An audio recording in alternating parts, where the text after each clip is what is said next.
All right. So I'm Justine. I'm a flight nurse with Apollo MedFlight, and I'm going to talk about pediatric assessments.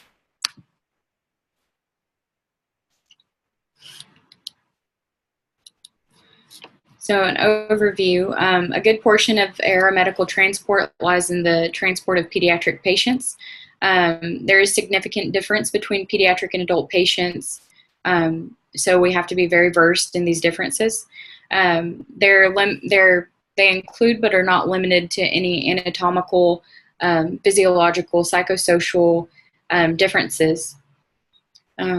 We always have to consider these and be able to accurately and rapidly utilize pediatric assessment triangle to perform an initial assessment, focused history and physical, and that can guide our treatment for our pediatric patient. So some psychosocial considerations. We're treating 2 patients when the family member or primary caregiver is present. Sometimes the caregiver may attempt to answer all questions directly at the patient. Often the caregiver, mom, dad, whoever's coming with us that is the caregiver of the patient, they could be in disbelief, have some denial or guilt about what's going on. So we always need to take that into consideration and attempt to calm them and remind them that they have to remain calm for our transport, because ultimately we're treating the pediatric patient. We don't want 2 patients, we just want the one.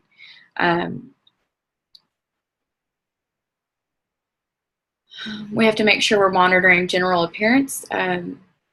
Sometimes that's more important than the chief complaint, so we need to look and listen to the patient.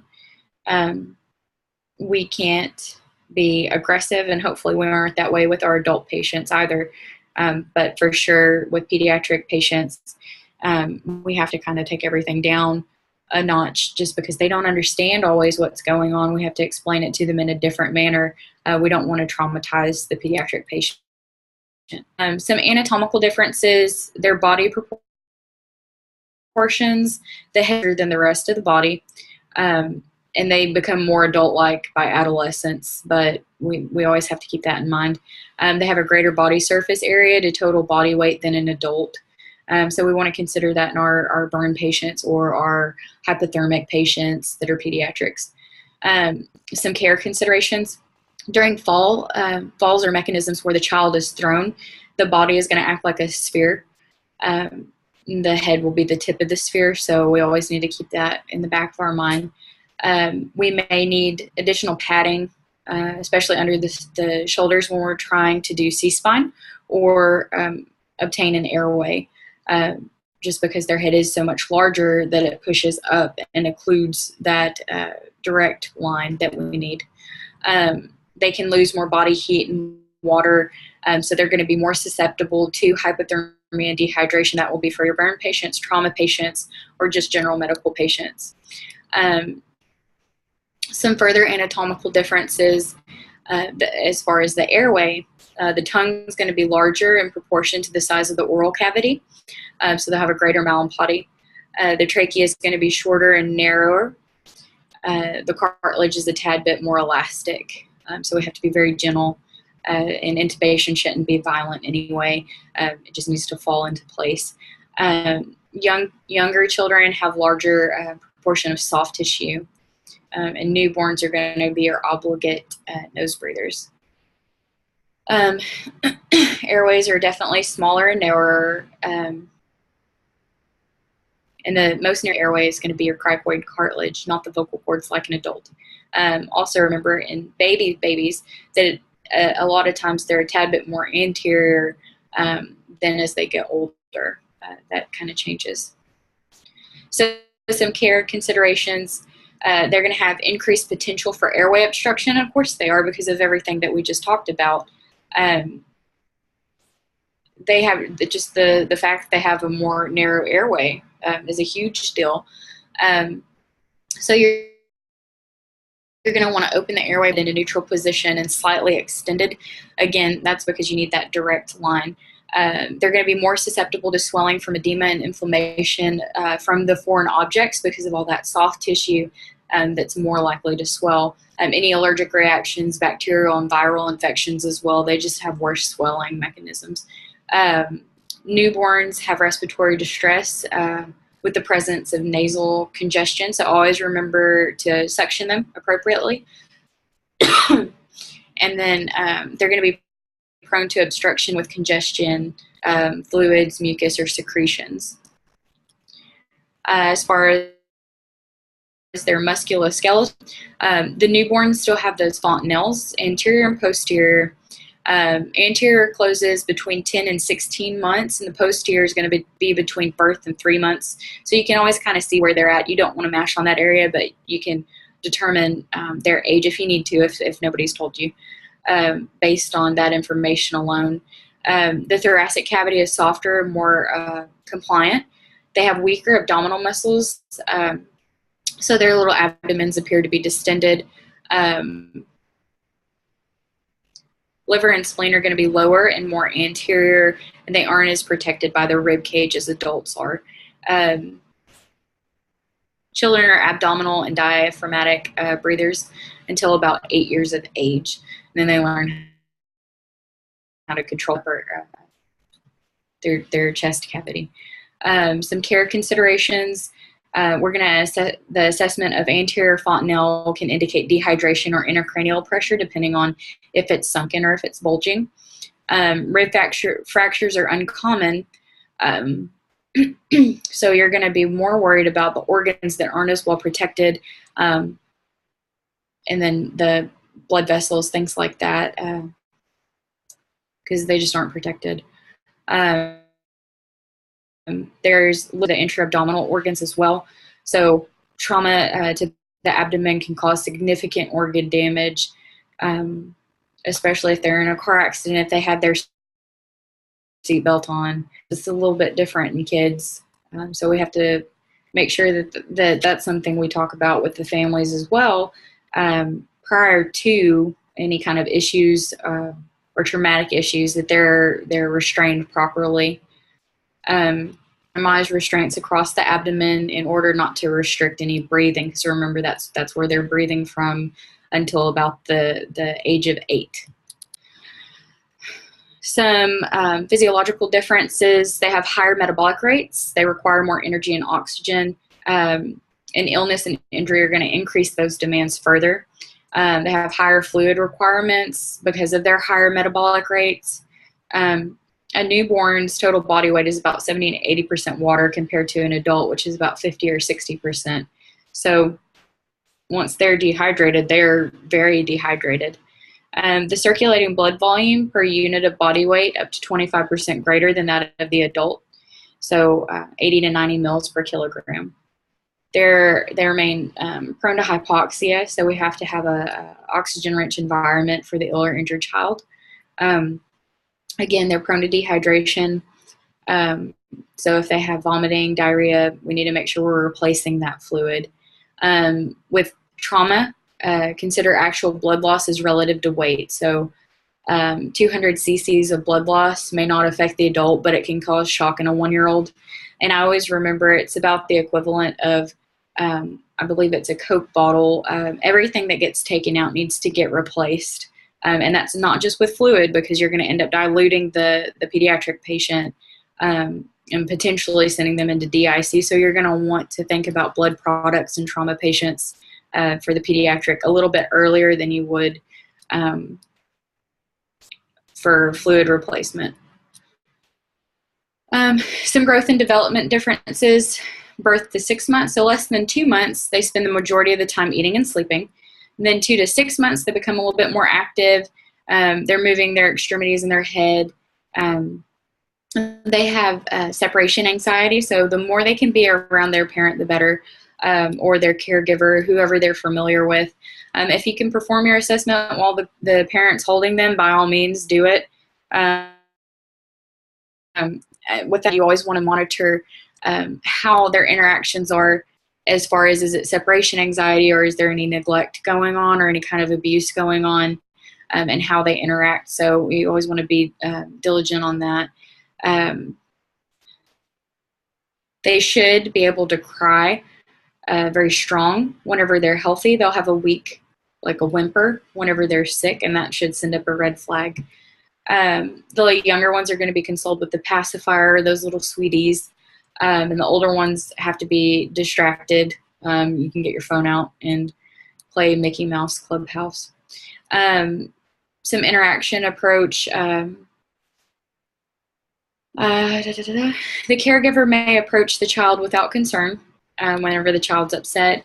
Doesn't matter if the exam, again, if it's done in the parent's arms or not, just to decrease that anxiety, especially if they have something like a what is it, epiglottitis, like you don't want them to cry. So let the mom hold them. Let the mom hold the oxygen. By all means, secure them properly, but anxiety down as much as possible. And try not to talk super loud. They don't really like that. You can do head to toe or toe to head. With kids, it's a little bit different. You just need to get it done. And then anything that would scare them, try to save it for last. So anything that's going to be cold, try to warm it up, like your stethoscope. Put it in your hand for a little while before you touch them, or do it on yourself. Demonstrate it on a teddy bear or on the family member. If you're going to do a rectal temp, definitely do that last, because they're not going to like you after that. Or if you have to give them an IV, consider that as well. Infants 6 to 12 months, so younger than 1, will demonstrate stranger anxiety, so they aren't going to like you anyway. And then the older ones will separation anxiety, so don't take the parent out of the room. They don't really have rational thought.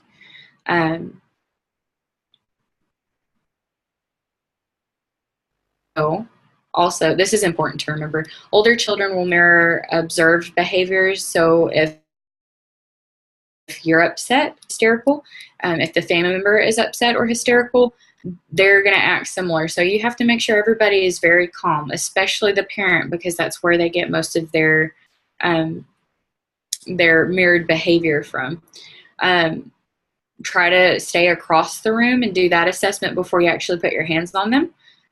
Talk to the parent first and make it an interaction between yourself and the parent. So they just become a little bit more familiar with you, a little bit more trusting. Caregiver can assist mom to hold the oxygen, lift the clothes, even give the medication. If it's a PO medication, you're standing right there. If mom's better at giving the Tylenol, let her give the Tylenol. Let's see. Stay on the same level. Stay on the same or a lower level than the child. Don't hover over the child. Then you have to speak calm. And again, speak a little bit more quiet than you would to an adult. Have the caregiver hold the child in the lap facing away from you if possible. You can still do your assessment just as easily, listening to the lungs and things like that, listening to the heart, and then toe to head if it's easier. Toddlers, which are 1 to 3 years of age, you have the terrible twos, that's going to start approximately 1 and end at 3 years of age. They resist logic and can't be reasoned with. They question everything. They're very mobile, opinionated, and maybe terrified of strangers. They're curious and have little sense of danger, leading to more injuries, of course.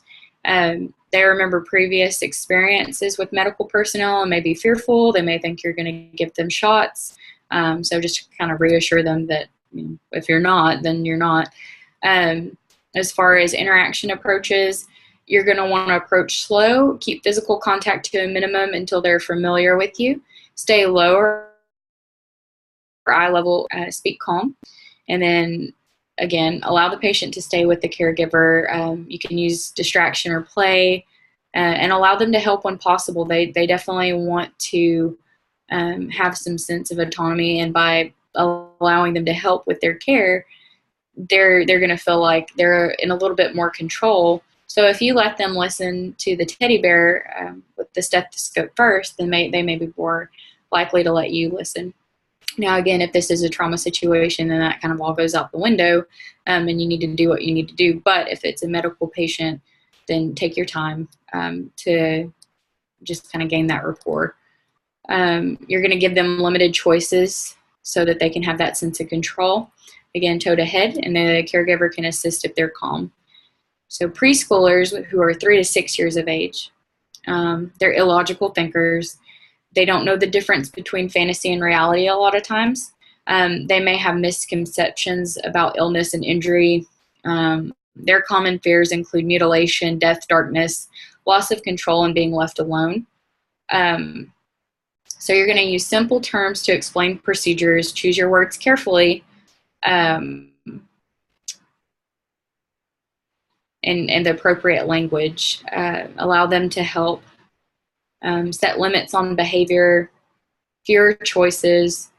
Don't draw out your sentences because they're going to forget. They have a very short attention span.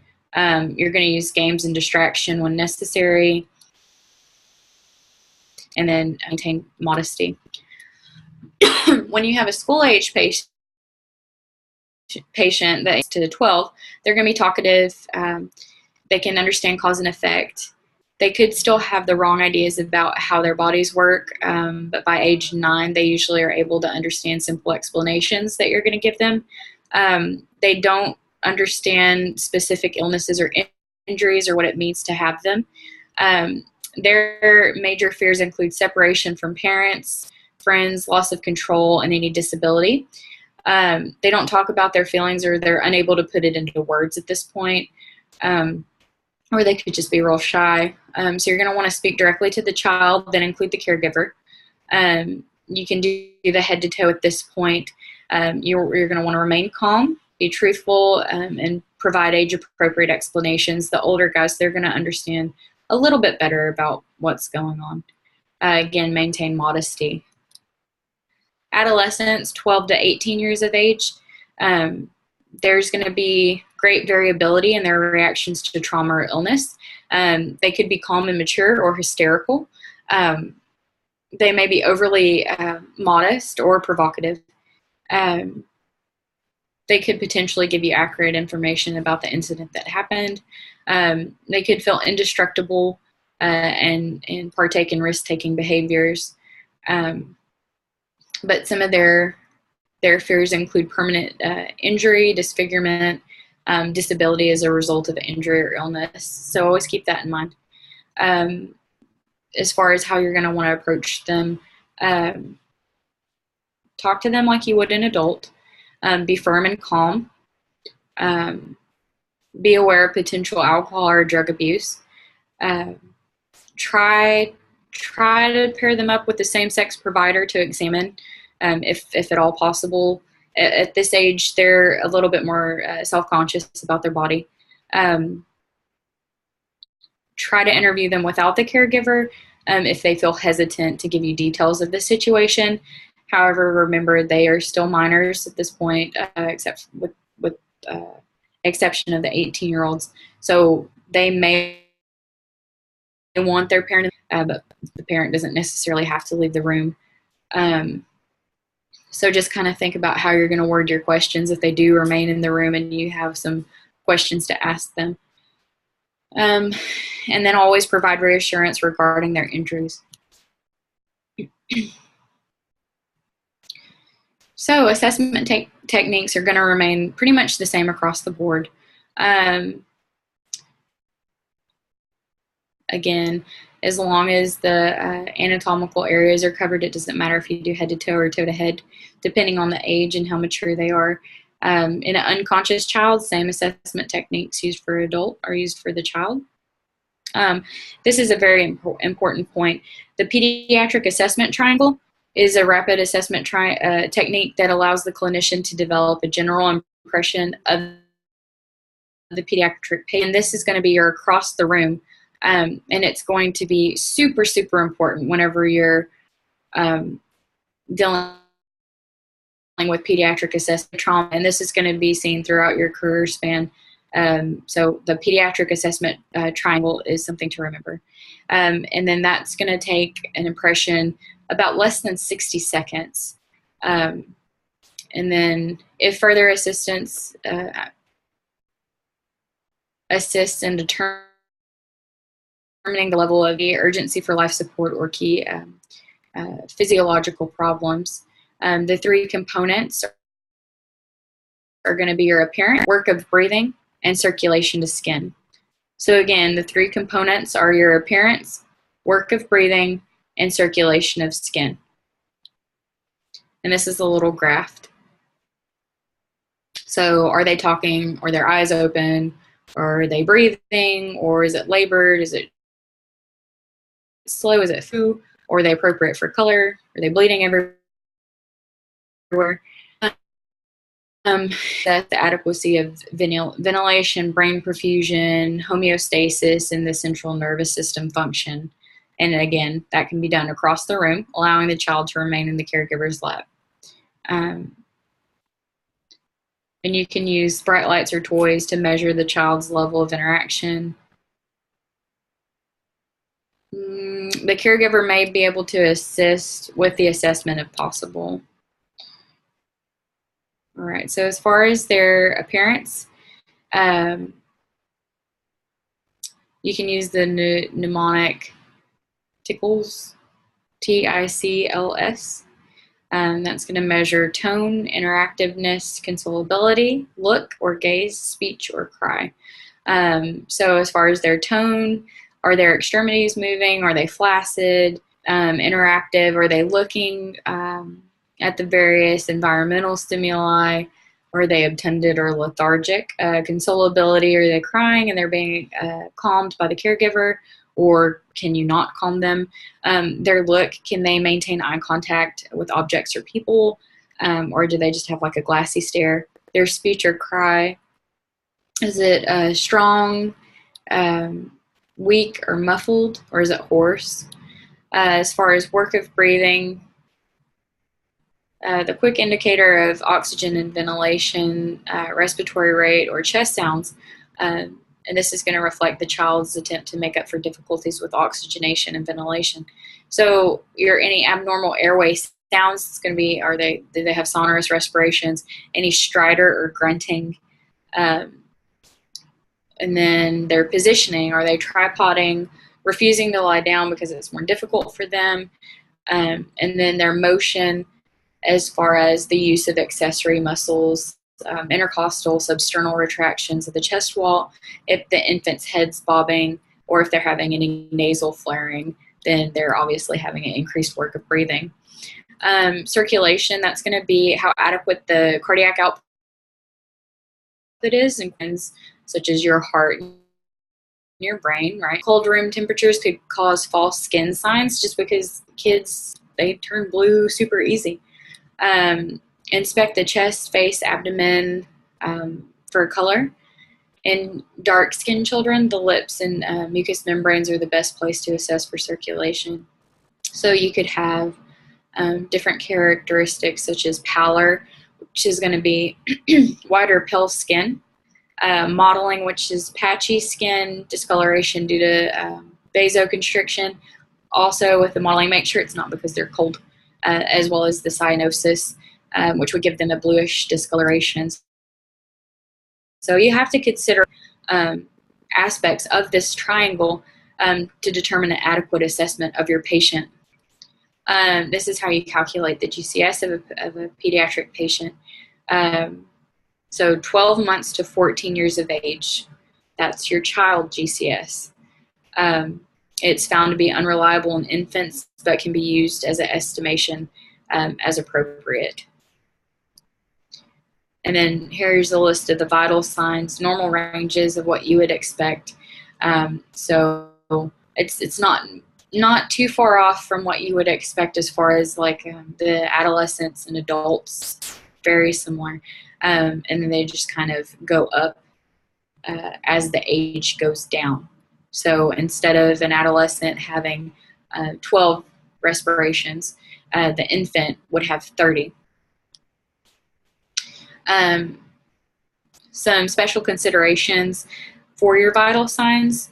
They may be unreliable indicators of child's true condition, just because children, they don't decompensate as an adult does. It's not a trend that you notice. Children typically remain compensated until they just jump off the cliff. So adults roll down a hill and children jump off of cliffs as far as their vital signs and their conditions. They can vary greatly with age, body temperature, and anxiety. And it could be difficult to obtain any of these vital signs because of the motion, agitation, or resistance from the child. Make sure you're taking their blood pressure with the appropriate sized cuff. Remember that hypotension is a late sign of shock in children. Hypertension is not typically a clinical problem in a child. They may have normotension and then hypotension, late sign. The heart rate for younger children and infants, palpation of a brachial pulse or auscultation of the apical pulse are the easiest methods of obtaining an accurate heart rate. So remember, brachial pulse, apical pulse. So you can feel the brachial pulse or listen to the apical pulse. Tachycardia is usually caused by hypoxia, fever, acute infection, anxiety, and it could be an early sign of shock. But remember, they're slightly more tachycardic than an adult anyway, so keep that in mind. Each degree of fever can raise the heart rate by 8 to 10 beats per minute. And bradycardias are usually due to critical hypoxia or ischemia and are a huge deal in pediatrics. Respiratory rate, hyperventilation may be due to or excitement. Each degree of fever can raise respiratory rate up by 4 breaths per minute. So fevers raise heart rate 8 to 10 or respiratory rate about 4. Hypoventilation may be due to drug overdose, severe head injury, or exhaustion.